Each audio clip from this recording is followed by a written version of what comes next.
الرحمن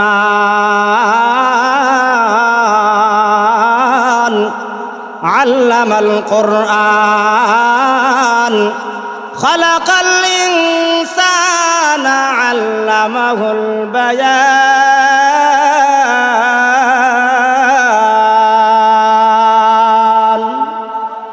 এভাবে যখন তেলাওয়াত করতেছেন, তেলাওয়াতের আওয়াজটা যখন চলে গেল ওই আবু জেহেলের কানের মধ্যে, আবু জেহেল এবার ঘর থেকে বের হয়ে আয়েশা দেখে আব্দুল্লাহ ইবনে মাসউদ আল্লাহর কালাম তেলাওয়াত করে। আল্লাহর কালাম তেলাওয়াত শোনার পর এমনি অজুরে এমন একটা তাপ্পর মেরে দিল, আব্দুল্লাহ ইবনে মাসউদের গালটা ফেটে গেল, রক্ত পড়তে আরম্ভ করলো। আর আবু জেহেল ডাক দিয়া বলল, আর একটা আয়াতও পড়বি না? কিন্তু আব্দুল্লাহ ইবনে মাসউদ পড়তেই আছেন। এবার একটা জবানও বন্ধ রাখবেন না। পড়ার মধ্যে মহব্বত আর ভালোবাসা, ইমানের পাওয়ার একমাত্র বাড়ায়া দেন কে? আরো জোরে আওয়াজ দিয়া বলেন কে? কিন্তু তিনি তো বন্ধ করেন না, আবার বাম দিক দিয়া তাপ্পর মারল। তাপ্পরটা মারার সঙ্গে সঙ্গে বাম দিকের গাল পেটে গেল। গাল পেটে যাওয়ার পরে আব্দুল্লাহ ইবনে মাসউদ তেলাওয়াত বন্ধ করে না, পড়তে পড়তে সূরা রহমান তেলাওয়াত করে ফেলল। এই রক্ত মাখা নিয়া সরকারে দু আলম নবীর দরবারে গিয়া বললেন, ইয়া রাসূলুল্লাহ, আমি তো এই মুহূর্তে তেলাওয়াত শেষ করে এসেছি। নবীজি সাহাবীর চেহারা দেখে বলতেছেন, আব্দুল্লাহ ইবনে মাসউদ, তোমার এরকম অবস্থা হয়ে গেল কেন? ইয়া রাসূলুল্লাহ, এরকম ঘটনা, আবু জেহেল আমাকে এরকম ভাবে আঘাত করেছে। এই কথাটা বলার সঙ্গে সঙ্গে আমার নবীজির দুইটা চোখ দিয়া অজস্র পানি চলে আসলো। আর আসার সঙ্গে সঙ্গে আকাশ থেকে আমার আল্লাহ জিবরিল আমিনকে নবীজির কাছে পাঠায় দিলেন। নবীজির কাছে আয়েশা, জিবরিল আমিন মুস্কি মুস্কি হাসে। নবীজি বললেন, ভাই জিবরাইল, আমি কাঁদতেছি, আমার সাহাবী কাঁদতেছে, তুমি হাসতেছো কেন? তার কারণটা কি? আব্দুল্লাহ ইবনে মাসউদের এই অবস্থা দেইখা জিবরিল আমিন বলতেছেন, ইয়া রাসূলুল্লাহ, এই মুহূর্তে একটা মুস্কি হাসি দিছি, আর একটা মুস্কি হাসি আমি মদিনায় গিয়া দিব, তারপরে হাসার বৃত্তান্ত আমি জানায় দিব। আল্লাহু আকবার। আল্লাহ রাব্বুল আলামিন বলেন, ইন্নামাল মুমিনুনা আল্লাযীনা ইযা যুকিরাল্লাহু ওয়াজিলাত কুলুবুহুম। এক নম্বরের কোয়ালিটি আল্লাহ তাআলা বলেন, মুমিন তো হলো তারা যারা আল্লাহ পাকের নাম শোনার পরে যাদের অন্তরের ভিতরে একটা জালজালা সৃষ্টি হয়, কম্পমান সৃষ্টি হয়। এই কম্পমানের দুইটা ব্যাখ্যা মুফাসসিরিনে কেরাম করেছেন। এক নম্বরের ব্যাখ্যা হলো, যেই মুমিন আল্লাহ পাকের নাম শোনার পরে আল্লাহর মহব্বত যার ভিতরে সৃষ্টি হয়, সে হলো এক নম্বরের মুমিন। দুই নম্বরের ব্যাখ্যা মুফাসসিরিনে কেরাম করেছেন, যেই মুমিন আল্লাহ পাকের নাম শোনার পরে আল্লাহ পাকের ভয় যার ভিতরে সৃষ্টি হয়, সে হলো আল্লাহর কাছে মুমিন। এবার আল্লাহ পাকের জিকির, আল্লাহ পাকের নাম আপনারা শুনেন কিনা আপনারা জবাব দিবেন। আপনাদের শিবির গ্রামের জামে মসজিদ থেকে দৈনিক 5 বার আল্লাহু আকবার, আল্লাহু আকবার। আল্লাহ সবচাইতে বড়। জোহরে বলে কি বলে না? আসরে বলে কি বলে না? মাগরিবে বলে, এশায় বলে, ফজরে বলে আল্লাহু আকবার, আল্লাহু আকবার। আল্লাহ সবচাইতে বড়, আল্লাহর চাইতে বড় কেউ নাই। হাইয়া আলাস সালাহ, আসো কল্যাণের দিকে। হাইয়া আলাল ফালাহ, আসো কামিয়াবির দিকে। ওই কানের মধ্যে আওয়াজটা শোনার পরে যেই মুমিনের ভিতরে জালজালা সৃষ্টি হয়ে যাবে, আল্লাহর মহব্বতে তাকে মসজিদে নিয়ে আসবে। আর যে মসজিদে আল্লাহর মহব্বতে আসতে পারবে, আল্লাহ বলেন ওই ব্যক্তিটা আমার আল্লাহর কাছে মুমিন হয়ে যাবে। সুবহানাল্লাহ। ও মুসলমান, এখানের মধ্যে আরেকটা উদাহরণ দেয়। আমরা নাম শুনেছি সাইয়্যিদনা হযরতে ইউসুফ আলাইহিস সালাতু ওয়াস সালাম। যে ইউসুফ আলাইহিস সালাতু ওয়াস সালামকে আমার আল্লাহ এত সৌন্দর্য দান করলেন, সৌন্দর্য এত বেশি দিয়েছেন, মিশরের নারীরা হযরতে ইউসুফ পয়গম্বরের জন্য পাগল পারা ছিল। ইউসুফ নবীকে জুলাইখা একটা ঘরের ভিতরে আবদ্ধ করছে। কের ভিতরে আবদ্ধ করছে? আমরা যদি ঘরের ভিতরে লাগতো না, রাস্তাত খালি দাঁড়াইয়া কয় এই তুই আমারে খুদা মান, কইবারে বাবা তোরই মানছি, আর করে মানা লাগতো না, কইবই না, কইতো না। কিন্তু ইউসুফ নবী আলাইহিস সালাতু ওয়াস সালামকে একটা রুমের ভিতরে আবদ্ধ করে রাখছে, যেই রুমের ভিতরে যাইতে হলে 7টা গেট পাড়ি দেওয়া লাগবে। ওই জায়গার মধ্যে হযরতে ইউসুফ আলাইহিস সালাতু ওয়াস সালামকে রাইখা জুলাইখা বলে এই মুহূর্তে আমার কামনা বাসনা পূরণ করো, আমার ইচ্ছা পূরণ করো। হযরতে ইউসুফ পয়গম্বর বললেন কালা মাআযাল্লাহ, আমি আমার আল্লাহকে ভয় করি, আমি আমার আল্লাহর আশ্রয় চাই, আমি এই মুহূর্তে তোমার সঙ্গে এই কুকর্ম, এই বাদখা তোমার মনের বাসনা পূরণ করতে পারবো। আমরা হইলে কইলাম না বেটা দরকার নাই, কত কিছু কইরা খবর লাগেনি, এটাতে এমনিই চলে। কিন্তু হযরত ইউসুফ নবী কি বললেন যে না, আমি আমার কাকে ভয় করি? আরো জোরে বলেন, কাকে ভয় করি? আল্লাহকে ভয় করি। আমাদেরকেও আল্লাহকে ভয় করা দরকার আছে না? না। একটা মানুষ যদি চুরি করতে যায়, চুরি করার সময় গিয়া যদি একবারে কাছাকাছি চলে গেছে, মনে করেন একটা লাউ গাছ, লাউ আনবে, লাউটা কেটে ফেলবে, ব্যাগের ভিতরে ভরে ফেলবে, এমন সময় যদি মুমিনের অন্তরের ভিতরে হয় না না আমি যে চুরি করতাম, যদি ও মালিকে দেখতো না, কিন্তু তার উপরে আরেকজন মালিক আছে, সেই মালিক তো দেখবে, ওই মালিকের ভয়ে যেই ব্যক্তি ওই লাউ চুরিটা বাদ দিয়ে দিবে, সে আল্লাহর কাছে মুমিন হয়ে যাবে, ঠিক কিনা? হযরতে ইউসুফ আলাইহিস সালাতু ওয়াস সালাম বলেন আমাকে 7টা গেট পাড়ি দিয়া একটা রুমের ভিতরে আবদ্ধ করে রাখছে। আবদ্ধ করে রাখার পরে একটা চাদর নিচে, চাদর চিনুননি, চাদর দিয়া কি যেন রুমের একটা সাইডে ডেকে রাখছে, আড়াল করে রাখছে। ইউসুফ নবী বলেন এটা কি ডেকে রাখলা, আড়াল রাখলা? ইউসুফ নবীকে এবার জুলাইখা জবাব দেয় এটা হলো আমার মাবুদ, অর্থাৎ এটা হলো আমার মূর্তি, যাকে সকাল সন্ধ্যা আমি ইবাদত করি। বলে এটাকে কেন ডেকে রাখছ? বলে এই মুহূর্তে তুমি মনের কামনা বাসনা পূরণ করবা, সেজন্য আমি সেটাকে ডেকে রাখলাম। এই কথাটা বলার পরে হযরতে ইউসুফ আলাইহিস সালাতু ওয়াস সালাম জবাব দিয়ে দিলেন ও জুলাই, তুমি তো তোমার রবকে ডেকে রাখতে পারছ, আমি তো এমন রবের গোলামি করি গো যেই রবরে ডেকে রাখা যায়। আরো জোরে বলেন ডেকে রাখা যায় কি? ওই রবরে ডেকে রাখা যায় না ও জুলাইখা, ওই রবরে তো ডেকে রাখা যায় না।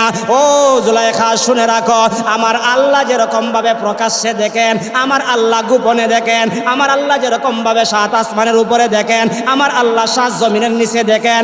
ও মুসলমান, এই কথাটা বলার পরে এবার জুলাইখা হযরতে ইউসুফ আলাইহিস সালাতু ওয়াস সালামের হাতে ধরবে।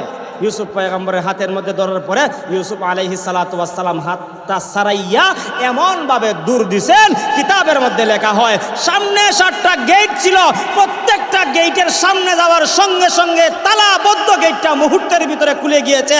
আর ইউসুফ আলাইহিস সালাতু ওয়াস সালাম জুলাইখার হাত থেকে বের হইয়া একবারে নিরাপদে বাহিরে চলে আসছেন। ও মুসলমান, একটা জবানও বন্ধ রাখবেন না। ইউসুফ পয়গম্বরের অন্তরের ভিতরে ভয় ছিল কার? আল্লাহর ভয় থাকার কারণে তিনি এখান থেকে বেঁচে আসছেন। আমার চেষ্টা করব আমি, বাঁচানেওয়ালা একমাত্র কে? বাঁচানেওয়ালা হলেন আমার আল্লাহ। বাঁচানেওয়ালা কে? আল্লাহ। চেষ্টা করার মালিক আমরা, কিন্তু বাঁচানেওয়ালা হলেন আমার আল্লাহ। যেই কথাটা বলতেছিলাম, ইন্নামাল মুমিনুনা আল্লাযীনা ইযা যুকিরাল্লাহু ওয়াজিলাত কুলুবুহুম, এই আয়াতের ব্যাখ্যা হলো 2টা। একটা হলো আল্লাহর ভয়, আর একটা হলো আল্লাহর মহব্বত। ইব্রাহিম নবীর মতন প্রতিটা মুমিনের অন্তরের ভিতরে মহব্বত আমরা চাই কি চাই না? আরো জোরে বলেন, চাই কি চাই না? 2 নম্বরে হযরতে ইউসুফ পয়গম্বরের মতন ভয় অন্তরে জাগ্রত করতে হবে। ভয় যদি জাগ্রত হয়ে যায়, কোনোদিন আপনার দ্বারা আমার দ্বারা অন্যায় কাজ হতে পারে না। 2 নম্বর হলো আল্লাহ তাআলা বলেন মুমিনের 2 নম্বরের কোয়ালিটি হলো ওয়াইদা তুলিয়াত আলাইহিম আয়াতুহু যাদাতুহুম ঈমানা। আল্লাহ তাআলা বলেন মুমিন তো হলো তারা যাদের সামনে আল্লাহ পাকের কালাম তেলাওয়াত করা হয়, তখন তার ইমানের পাওয়ারটা বেড়ে যায়। ও মুসলমান, আল্লাহর কালামের মধ্যে পাওয়ার আছে না নাই? আরো জোরে বলেন। আপনার যখন অশান্তি লাগবে, পেরেশান লাগবে, আপনি আল্লাহর কালাম নিয়ে বসে যাইবেন, দেখবেন আপনার অন্তরের ভিতরে শান্তি চলে আসবে, আপনার অন্তরের ভিতরে একটা আজমত আর মহব্বত ভালোবাসা চলে আসবে। একটা মুমিন যখন আল্লাহর কালামের তেলাওয়াত করবে তখন তার ইমানের পাওয়ারটা বেড়ে যায়। ও মুসলমান, একটা জবানও বন্ধ রাখবেন না। আল্লাহর কালামের মধ্যে আকর্ষণ আছে না নাই? আরো জোরে বলেন আছে না নাই? নবীর একজন সাহাবী হযরতে আব্দুল্লাহ ইবনে মাসউদ রাদিয়াল্লাহু তাআলা আনহু, তিনার একটা কথা আমি বলতে চাই। আল্লাহর পয়গম্বর মুহাম্মদুর রাসূলুল্লাহ সাল্লাল্লাহু আলাইহি ওয়াসাল্লাম যখন সূরাতুর রহমান, আর রহমানু আল্লামাল কুরআন, খালাকাল ইনসানা আল্লামাহুল বায়ান,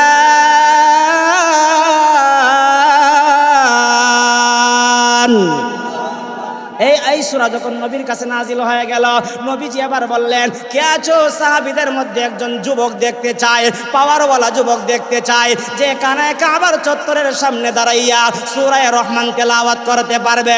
এমন একটা সময় নবীজি বলেছিলেন, যখন সময় আবু জেহেল কোরআনের কথা শুনলে আঘাত করে, উতবা সাইবা ইসলামের কথা শুনলে আঘাত করে, মুসলমানদেরকে শুধু মারে আর মারে, আঘাত করে আর আঘাত করে, নির্যাতন করে আর নির্যাতন করে।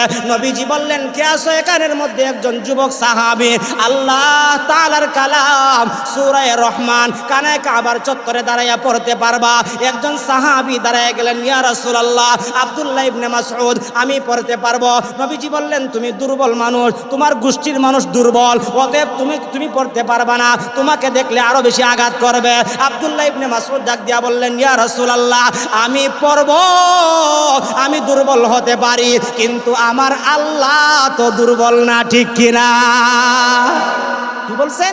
আমি দুর্বল হতে পারি, আপনি দুর্বল হতে পারেন, আমার আল্লাহ তো দুর্বল না। ইয়া রাসূলুল্লাহ, আমাকে আপনি অনুমতি দেন, আমি কানায় কাবার চত্বরে দাঁড়ায় দাঁড়ায় সূরাতুর রহমান পড়ব।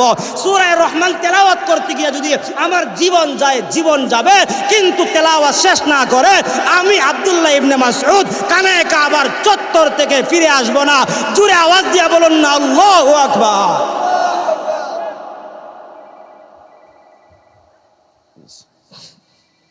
আব্দুল্লাহ ইবনে মাসউদ রাদিয়াল্লাহু তাআলা আনহু এবার তিনি কি করলেন?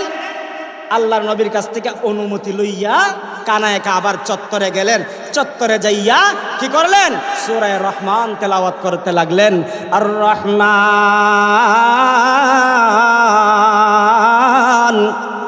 আল্লামাল কুরআন খালাকাল ইনসানা আল্লামাহুল বায়ান।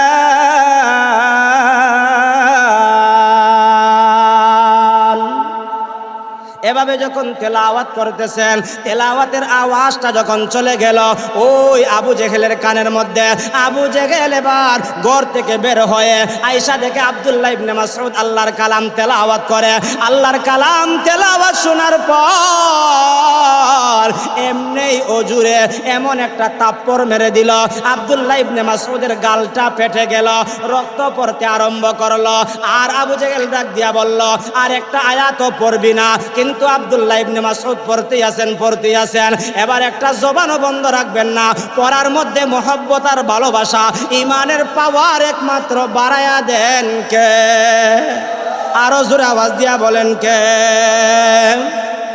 কিন্তু তিনি তো বন্ধ করেন না, আবার বাম দিক দিয়া তাপ্পর মারল।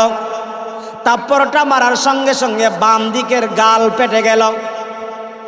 গাল পেটে যাওয়ার পরে আব্দুল্লাহ ইবনে মাসউদ তেলাওয়াত বন্ধ করে না, পড়তে পড়তে সূরা রহমান তেলাওয়াত করে ফেলল। এই রক্ত মাখা নিয়া সরকারে দু আলম নবীর দরবারে গিয়া বললেন, ইয়া রাসূলুল্লাহ, আমি তো এই মুহূর্তে তেলাওয়াত শেষ করে এসেছি।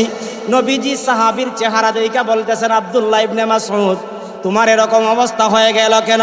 ইয়া রাসূলুল্লাহ, এরকম ঘটনা, আবু জেহেল আমাকে এরকম ভাবে আঘাত করেছে। এই কথাটা বলার সঙ্গে সঙ্গে আমার নবীজির চেহারা দিয়া, দুইটা চোখ দিয়া অজস্র পানি চলে আসলো।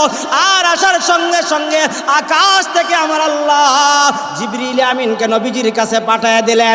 নবীজির কাছে আইসা জিবরিল আমিন মুস্কি মুস্কি হাসে। নবীজি বললেন, ভাই জিবরাইল, আমি কাঁদতেছি, আমার সাহাবী কাঁদতেছে, তুমি হাসতেছো কেন, তার কারণটা কি? আব্দুল্লাহ ইবনে মাসউদের এই অবস্থা দেইখা জিবরিল আমিন বলতেছেন, ইয়া রাসূলুল্লাহ, এই মুহূর্তে একটা মুস্কি হাসি দিছি, আর একটা মুস্কি হাসি আমি মদিনায় গিয়া দিব, তারপরে হাসার বৃত্তান্ত আমি জানাই দিব। আল্লাহু আকবার।